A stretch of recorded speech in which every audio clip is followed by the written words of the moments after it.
Bismillah. Hi.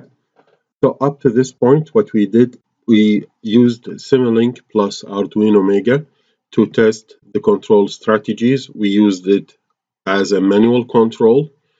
We used it as on-off control. We used the P control.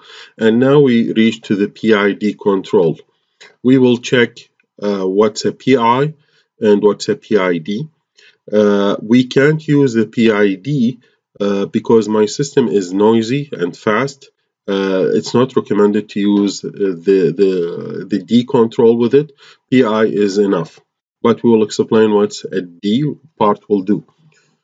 So that block diagram in front of us, it's the same as the previous one, but instead of just putting a controller here or a controller strategy, we actually divided it to what's really happened. So you check the set point, you read the real value through a sensor, and the error will be multiplied by a gain. And this is what we did in the P control. We took the error, we multiplied it by a gain, and give that value the actuator. So this is a P control.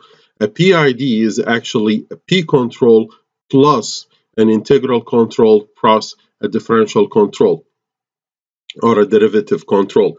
So adding those together, I will create my control output and give that control output to the actuator. In our case is the LED.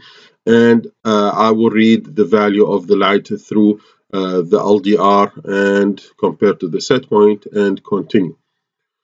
So remember, PID control is P control plus I plus D. It's not P times I times D. Second thing, Ki and 1 over S. 1 over S in a transfer in Laplace means integral. So the integral of the error, I'm multiplying it by a constant or by a gain. The same thing for the derivative. I'm multiplying the derivative according to the Laplace, and S is a derivative. I'm multiplying the derivative by a gain. So the integral is the accumulation error. We'll see next. This number, I will multiply it by gain so I can control it, and then I will add this with the gain of the error, multiply by the error, and the gain multiply the rate of change of error, and give that to the actuator. So to understand what's an I controller, the I in a PID control stands for integral, since the controller will react to the integral of the error, and integral by if you didn't take calculus, what's integral? Integral mean accumulation of a variable. Integral of a function mean the area under the curve of a function. And they call it in the books also the integral, the reset part. Why? Because this will eliminate the steady state error. If you remember back in the video of the P control, although the P control is lovely, but I will always have a steady state error. The integral part, if I'm using a PI control, and I read somewhere in the books, 80% of the application is PI is more than enough. The I part will be responsible on eliminating the steady state error. To understand how the I, what's mean the cumulative of the error, how it works, let's take this example. This is not scientifically not 100% correct, but just go with me to understand the idea behind it. Assume that I have a set point. Let's take our loop now, and I put the set point to a 500. And assume the current light I'm having through the LDR, I'm reading the current value is 450. And as I said, this is just to demonstrate the idea. It's not 100% true. So the error in this case is set point minus PV is 50. Now, the 50 will go, assume I'm having only I controller, and you can't use in real life just an I controller. You have to be combined with a P control. But just for the sake of understanding how the I controller works, so the I controller will give me 50 to my actuator, which is my LED. Remember, 255 mean 5 volts, so 50 around, I don't know, 1 volt. And I'm reading the value. So remember, my analog input will read value every 0.5 seconds. So every 0.5 seconds, he will read a value. So Now, because I have 50 on the actuator, I'm having a new PV value. It's 460. The PV is increased.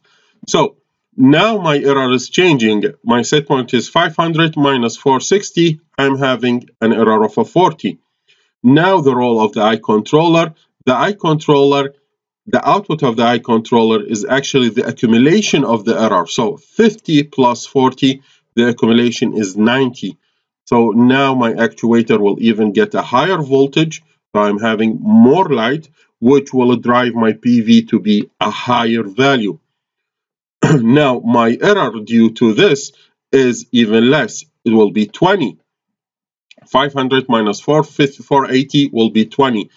Back to the eye controller is the accumulation of the error. So it will be 50 plus 40 plus 20, or 90 plus 20 will be 110, and that will take even my PV to higher, and will continue like this until the steady state error will be eliminated totally.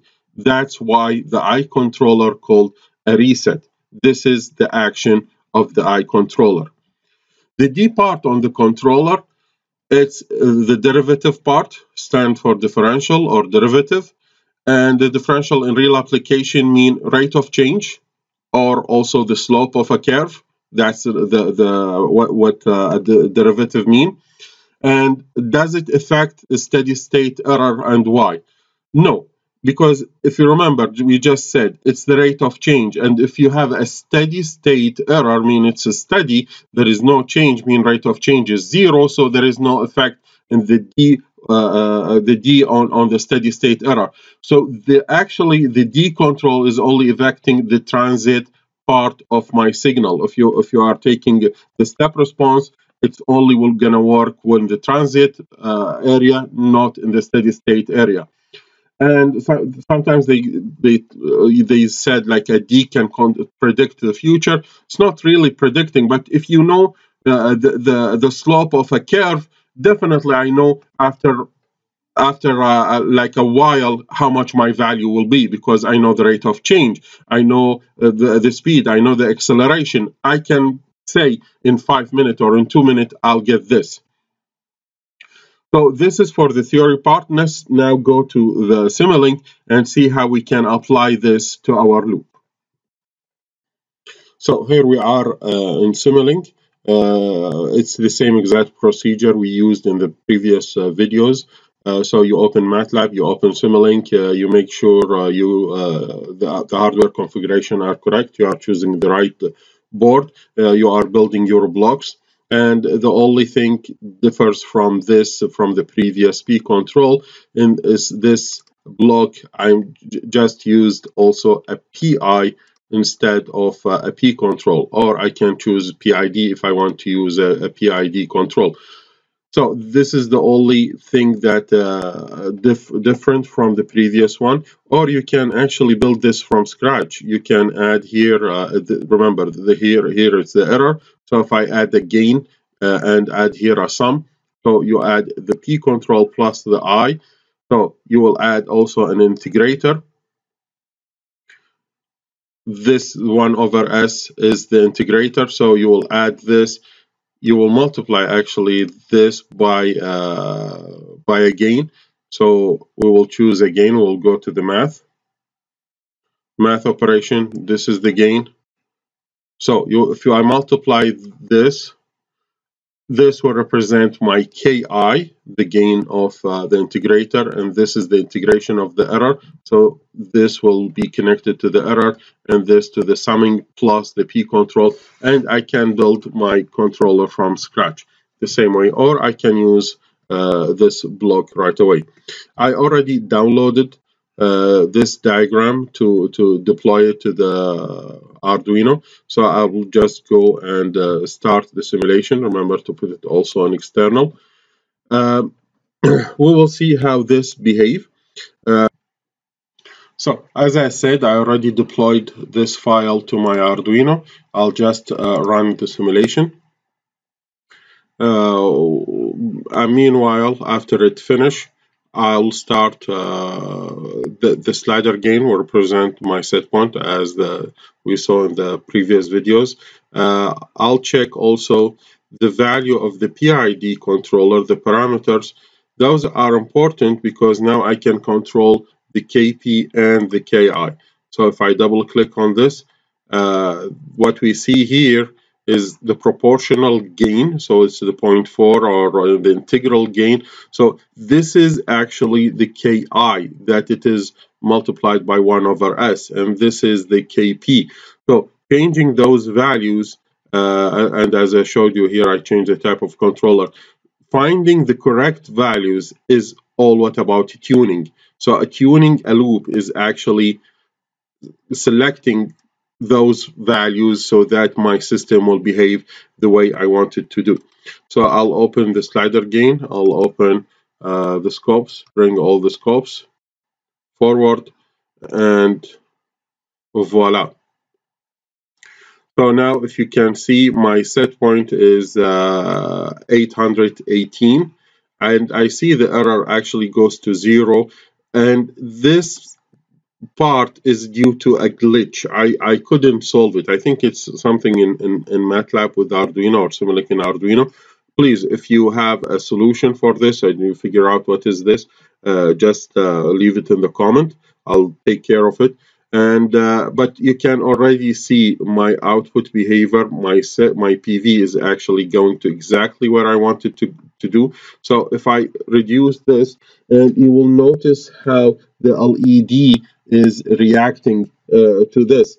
So it's not like the on-off control, either fully on or fully off. It is really going gradually, and you can see I'm really having a 0 error due to the integral effect part. And as you notice also, even this glitch, it's lovely because I can see how the system respond to this and right away produce an output in order to keep the PV at the same. So let's assume it's just a noise and how the system is really getting rid of this. So if I now increase my set point, put it to 920, as I can see, it's already fully on. Change it, put it back to the minimum value. 204 is even turn off the LED, and we can see now I'm starting to have my PV even lower. So now I'll introduce it, I'll increase the set point, and we'll see how my system behaves to this change. That's why we normally test our loop with the step response, because when you increase a value, it's like giving a step to the input. One of the lovely things about this loop also, if you apply an external light to it, you will notice that the behavior of the LED or the light in the LED will decrease, because the ambient light, as you see now, the light of the LED is really there is no light because I'm already, and if you see here, the error is really 0. The ambient error is taking care of it. So if I turn the extra light, you will see now the LED actually, I'm having a control output in order to keep the error at 0, to keep the PV at the required set point. So this is an application of a PI. If I want a PID, if I have, let's say, a temperature loop, a slower system, a decontroller, adding a decontroller will also be nice. So to this point, we saw how we did manual control, P control, on-off control, P control, PI control using Simulink and Arduino. In the next stage in the videos, we will do exactly the same thing, but with the PLC and HMI. So see you in next videos.